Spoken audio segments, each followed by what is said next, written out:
The muscular system. The muscular system is a system that works in conjunction with the skeletal system to allow movement of the body. It consists of several muscles, and I'm going to mention some, like the biceps, the triceps, the abdominal oblique, which is the upper part of your abdomen, and the rectus abdominis, which is the lower part, also the gluteus maximus, and the pectoralis major, among many others.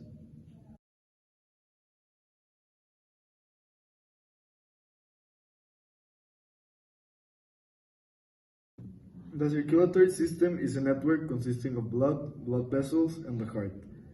This network supplies the tissues in the body with oxygen and other nutrients. It also transports hormones and removes unnecessary waste products.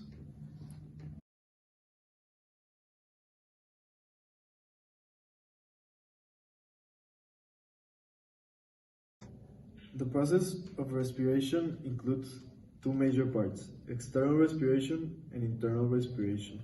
External respiration is also known as breathing, which is the pulling of air into the lungs and the releasing that same air into the atmosphere. During internal respiration, oxygen and carbon dioxide are exchanged between the cells and blood vessels. The internal respiration begins in the mouth, where oxygenated air is brought into the pharynx, larynx, and the trachea.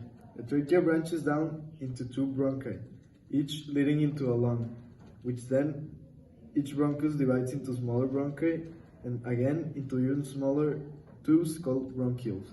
At the end of those bronchioles are alveoli, and in that place is where the gas exchange occurs.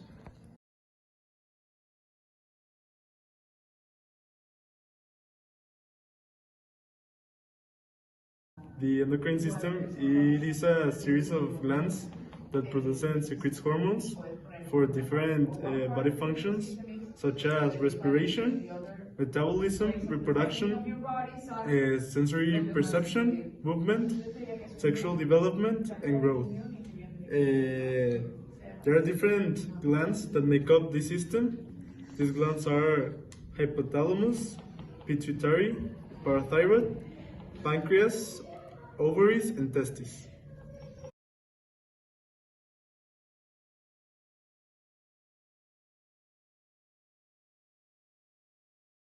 Now the integumentary system. This system has different functions, such as it acts as a barrier to protect the body from the outside world. It is useful to retain body fluids. It protects against diseases.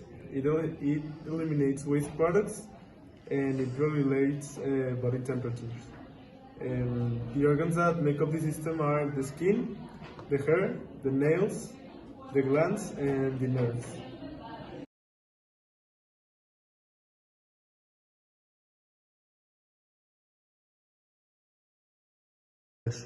The digestive system. The function of the digestive system is digestion and absorption. It involves 7 processes, which are ingestion, that's eating, propulsion, movement of food along the digestive tract, secretion, chemically break down food, mechanical digestion, physically break down food, chemical digestion, breaks into smaller molecules, absorption, and finally, defecation. Some organs include the small intestine, the large intestine, and the stomach.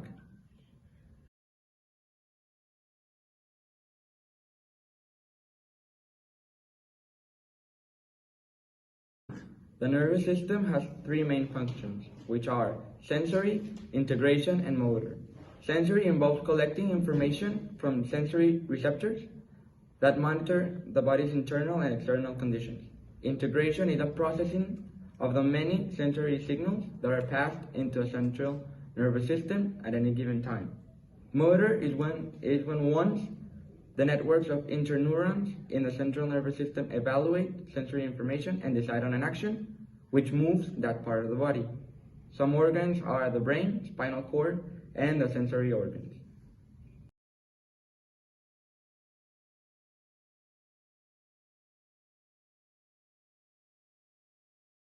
The skeletal system is a body system composed of bones, cartilage and performs the functions for the human body that supports the body, facilitates movement, protects internal organs, the many organs that include bones, ligaments, and tendons. Yeah.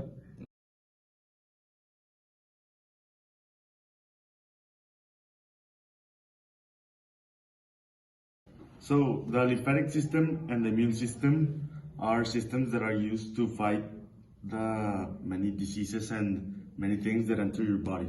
These two systems work like in union, and they help the body get rid of toxin waste and other unwanted materials.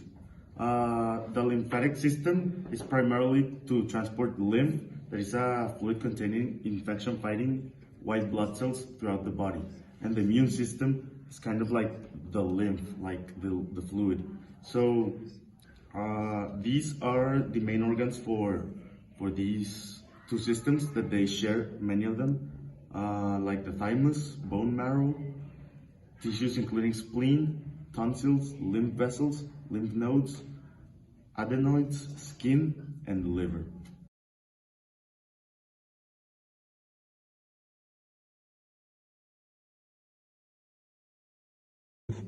The urinary system, also known as the renal system or urinary tract, consists of the kidneys, the ureters, the bladder, and the urethra.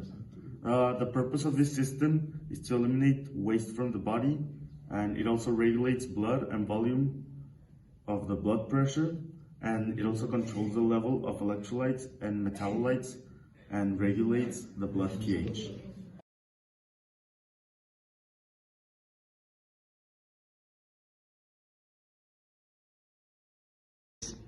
And last but not least, the reproductive system.